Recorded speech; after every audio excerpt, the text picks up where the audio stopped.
ಎಲ್ರಿಗೂ ನಮಸ್ಕಾರ. ನಾವು ಈ ದಿನ ದಟ್ಟ ಅರಣ್ಯಗಳ ಚಾಮರಾಜನಗರದ ಬಗ್ಗೆ ಸ್ವಲ್ಪ ತಿಳ್ಕೊಳ್ಳೋಣ.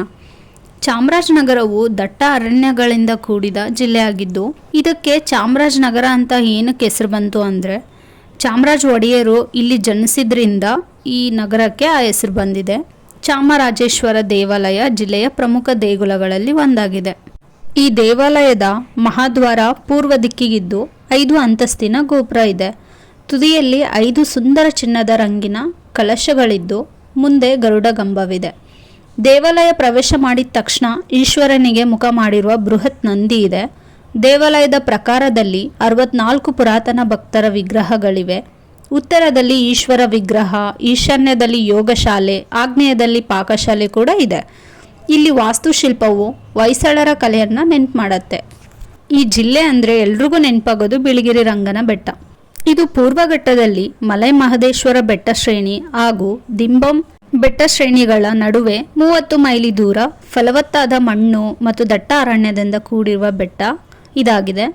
ಯಳಂದೂರು ತಾಲೂಕಿನಿಂದ 24 ಕಿಲೋಮೀಟರ್ ದೂರದಲ್ಲಿರುವ ಈ ಬೆಟ್ಟ ಬಿಳಿಕಲ್ಲು ಬೆಟ್ಟ, ಶ್ವೇತಾದ್ರಿ ಬೆಟ್ಟ, ಬಿಳಿಗಿರಿ ರಂಗಸ್ವಾಮಿ ಬೆಟ್ಟ ಅಂತ ಹಲವಾರು ಹೆಸರುಗಳಿಂದ ಪ್ರಸಿದ್ಧಿಯಾಗಿದೆ. ಈ ಬೆಟ್ಟ ಸಮುದ್ರ ಮಟ್ಟದಿಂದ 4470 ಅಡಿಗಳ ಎತ್ತರದಲ್ಲಿದ್ದು, ಔಷಧಿ ಸಸ್ಯಗಳಿಂದಲೂ ತೇಗ, ಬೀಟೆ, ಹೊನ್ನೆ, ಮತ್ತಿ, ಬಿದಿರು ಮುಂತಾದ ಬೆಲೆ ಬಾಳುವ ಮರಗಳಿಂದ ಕೂಡಿದ ದಟ್ಟ ಅರಣ್ಯ ಪ್ರದೇಶ ಆಗಿದೆ. ಇಲ್ಲಿ ಹುಲಿ, ಚಿರತೆ, ಜಿಂಕೆ, ಆನೆ, ಕಾಡೆಮ್ಮೆ, ಕರಡಿ ಮುಂತಾದ ಕಾಡು ಮೃಗಗಳಿದ್ದಾವೆ. ಈ ಕಾನನ ಪ್ರದೇಶನ ಪಾಂಡವರ ಕಾಲದಲ್ಲಿ ಚಂಪಕಾರಣ್ಯ ಅಂತ ಕರೀತಾ ಇದ್ರು, ಮತ್ತು ಗಂಗರ ಕಾಲದಲ್ಲಿ ಗಜಾರಣ್ಯ ಅಂತ ಕರೀತಾ ಇದ್ರು. ನೆಕ್ಸ್ಟ್ ಬಂಡೀಪುರ. ಪ್ರಾಜೆಕ್ಟ್ ಟೈಗರ್ ಅಡಿಯಲ್ಲಿ 1974ರಲ್ಲಿ ಹುಲಿಗಳ ಮೀಸಲಿಗಾಗಿಯೇ ಸ್ಥಾಪಿಸಲ್ಪಟ್ಟ ಬಂಡೀಪುರ ರಾಷ್ಟ್ರೀಯ ಉದ್ಯಾನವನವು ಭಾರತದ ಅತಿ ಹೆಚ್ಚು ಹುಲಿಗಳ ಸಂಖ್ಯೆ ಹೊಂದಿರುವ ಪ್ರದೇಶ ಆಗಿದೆ. ಇದು ಪಕ್ಕದಲ್ಲಿರುವ ನಾಗರಹೊಳೆ ರಾಷ್ಟ್ರೀಯ ಉದ್ಯಾನವನದೊಂದಿಗೆ ದೇಶದ ಪ್ರಮುಖ ಹುಲಿಗಳ ಸಂರಕ್ಷಿತ ಪ್ರದೇಶಗಳಲ್ಲಿ ಒಂದಾಗಿದೆ. ಇದು 874 ಚದರ ಕಿಲೋಮೀಟರ್ ಪ್ರದೇಶವನ್ನು ವ್ಯಾಪಿಸಿದೆ. ಇದು ಭಾರತದ ಅಳಿವಿನಂಚಿನಲ್ಲಿರುವ ವನ್ಯಜೀವಿಗಳ ಹಲವಾರು ಜಾತಿಗಳನ್ನು ರಕ್ಷಣೆ ಮಾಡುತ್ತೆ. ಇದು ದಕ್ಷಿಣ ಏಷ್ಯಾದ ಆನೆಗಳ ದೊಡ್ಡ ಆವಾಸ ಸ್ಥಾನ ಕೂಡ ಆಗಿದೆ. ನೆಕ್ಸ್ಟ್ ಮಲೆ ಮಹದೇಶ್ವರ ಬೆಟ್ಟ.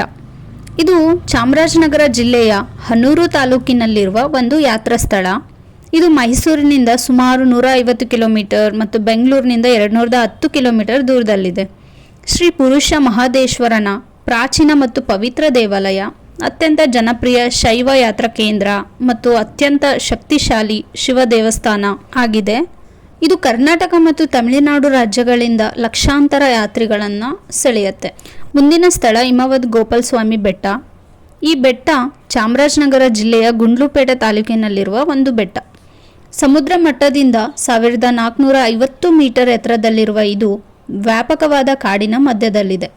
ಇದು ಬಂಡೀಪುರ ರಾಷ್ಟ್ರೀಯ ಉದ್ಯಾನವನದ ಅತ್ಯುನ್ನತ ಶಿಖರವಾಗಿದ್ದು, ಉದ್ಯಾನವನದ ಪ್ರಮುಖ ಭಾಗದಲ್ಲಿದೆ. ಇಲ್ಲಿ ಆನೆಗಳು ಸೇರಿದಂತೆ ವನ್ಯಜೀವಿಗಳು ಸಂಚರಿಸ್ತವೆ. ದಟ್ಟವಾದ ಮಂಜು ವರ್ಷ ಪೂರ್ತಿ ಬೆಟ್ಟಗಳನ್ನು ಆವರಿಸಿರುತ್ತೆ. ಇದು ಈ ಬೆಟ್ಟದ ವಿಶೇಷತೆ. ನೆಕ್ಸ್ಟ್ ಶಿವನ ಸಮುದ್ರ.